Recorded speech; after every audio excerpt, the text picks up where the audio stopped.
do with this upcoming election? What do we need to do to make sure we're ready? I know the number one thing is making sure you're registered to vote. Make sure you got everything together, because that's one thing, Betsy, I really enjoyed seeing. It was families at those polls. Yes. Grandmothers, show them how to vote. Yes, it was amazing. Yes, it's very, very, very important to engage kids at a young age, so they never even think about not voting. They automatically show up. That's it. I know my daughter went with me for the first time last year, and she was amazed at what was going on. She was like, so that's what we do to get people into office? I said, right. There are people that were killed, stabbed, thrown into rivers to keep you from voting. Yes. And so we want to make sure lynched. Yeah, there's that word. So we are wanting to know what is the next step. What are we needing to do, Betsy, and make sure that we're ready for it. But Kim, so let's talk about this election, because as exciting as it is that Andy Beshear won, yay, thank goodness. Yes. We lost the 5 other offices. Oh, yeah. So that is a reflection to me, and this is my personal opinion, of how much hated Matt Bevin was by even his own party, because a lot of Republicans did vote him out. However, we're also glad that Andy was Attorney General, because he's got the legal expertise to beat the other people who he will now have to deal with, who are not following the same path that he's trying to do. And he can do that. So what we have to concentrate on now is there will be local offices coming up for election in May. You have representatives that will be up for election. And you need to get out and support those that are going to continue to follow the path that you want them to, which means get engaged, listen to the issues, not just to the pictures. Don't look at just pictures of people. Get out and know what they really stand for, and make sure that you support them. Exactly. And I also want to tell the audience, just for a little break here, just for a second, for those that just came on the air with us with Spotify and Google Podcasts, Apple Podcasts, CastBox, Anchor, Periscope, Deezer, iHeartRadio, YouTube, all that good stuff. You probably just heard us now. You know that we're brand new. We're getting it all together. Getting our vibe and our flow right, but we got it going on better than this president, right? Yes. So at this particular time, I don't feel too bad about anything right now, okay? Because I think whatever we do is way better than what the president is doing. Oh, my gosh. Absolutely. So and I know that you're still, Betsy, a part of the Kentucky Democratic Party. Yes. And I know that you have a lot of information to share about that. But one other thing is we wanted to also talk to the Trump supporters today. Okay. And let them know, because I feel like they've really been hoodwinked. But before we do that, I'm going to give you a second to think about that, right? So before we do that, Nancy, do you have some news for us? I do. I have some really Is it sad? Yeah. It's sad. Oh, but there's some happy news in there too. So I can split it up for you. Okay. Sad news once again for the family of Atatiana Jefferson. The father of Atatiana, the young black woman fatally shot by a white police officer inside her Fort Worth, Texas home, has died. A spokesman for Marcus Jefferson, Bruce Carter, told the Dallas Morning News that the father of Atatiana suffered a heart attack and died Saturday night at a Dallas hospital. Carter told KDFW that Jefferson just couldn't get back from what happened to his daughter. The 28-year-old young Jefferson was killed last month after police went into her home for a welfare check. And Officer Aaron Dean was charged with murder after resigning from the force. Some Kentucky Republicans are warning Governor Matt Bevin against challenging the election results in his bid for a second term unless he finds evidence of massive fraud. U.S. Representative James Comer is among several Republicans suggesting that Bevins may need to accept the election results rather than initiate a bloody fight. There have been many Republican comments that may be an early indication that leaders of Bevin's own party may not have the appetite to sustain a lengthy challenge. That's it on the news. This was an original Jones News Report. I'm not surprised. Are you surprised with Matt Bevin? I mean, he's, like I said last week, he's a Trump mini-me.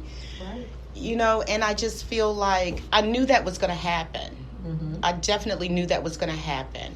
Right. And I'm so happy and glad to say that on Tuesday I'm going to my committee's luncheon. I'm a member of the Committee of Foreign Relations.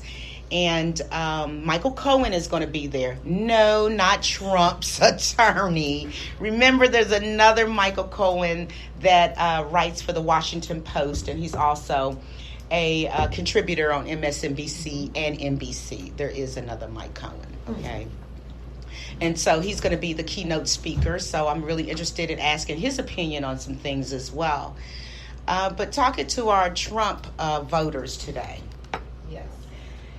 what are some of the things that you ladies feel?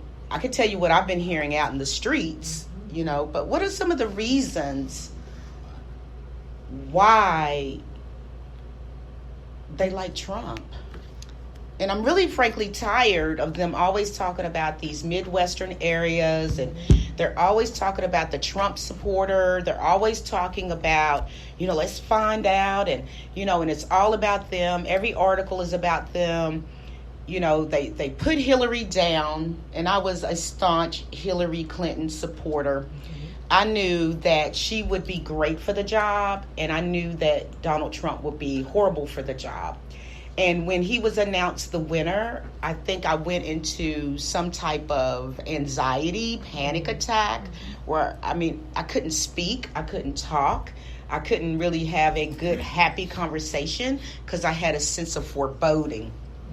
So I kind of want us to talk about and talk to the Trump supporter today and give them some information on why they should not continuously be for Trump or the Republican Party. The Republican Party, I don't even know who they are anymore.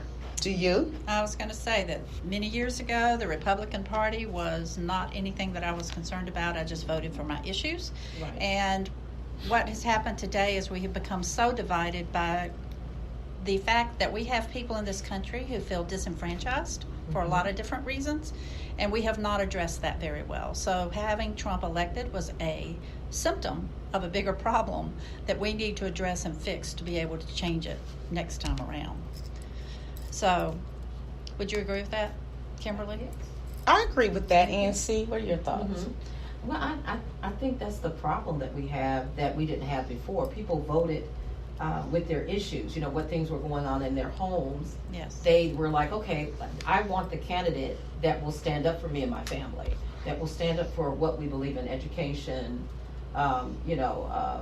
school reform, whatever that would be. But now it's almost like, Trevor Noah said it best. He said it's like, oh, you know what? They're Republican, I'm Republican. Okay, I'll just do a whole Republican ticket without looking at what they stand for or what they're doing. And so then you're in this position where you're defending your party, but you're not really big on what that person is doing in the party. So then you're okay. He may have been a rapist, or he may have been a cheater, or whatever. But he's a Republican, so I'm going to stand with him. And that does not work. Right. It does not work. And it's not about labels. It is strictly about issues at this point. And that's what people need to be looking at, is determining which issues are important to them and voting that way. It also comes down to, as we know, two critical issues that most Trump supporters, and I don't even want to call them Trump supporters, but people are concerned about. There's two of them. And I've had people talk to me about that and say, I just cannot vote for this person because they believe in gun control or the other issue, which is choice. And what I have to say to them is there are many issues of my own that have not been addressed until recently. It took years, like health care. But that didn't mean that I wanted to throw out the baby with the bathwater, so to speak. I needed to have the greater good being taken care of so I could work on having the other. And you just fight those issues if it's in your best interest. Well, let's just go ahead on and say Trump supporters. Okay. Okay? Because I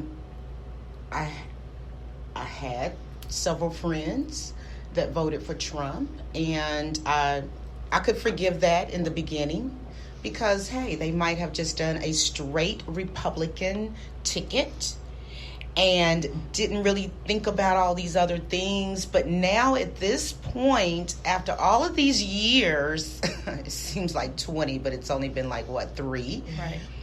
How can you still be for him? And Trump supporters, I just want to say it's hurtful, it's demeaning, it's humiliating. It hurts at the bare basic level.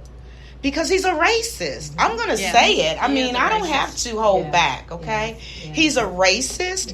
His whole administration is racist. It is. They're against women. How can you vote as a woman for this man or any of his administration or anybody that he backs when you know what he's about?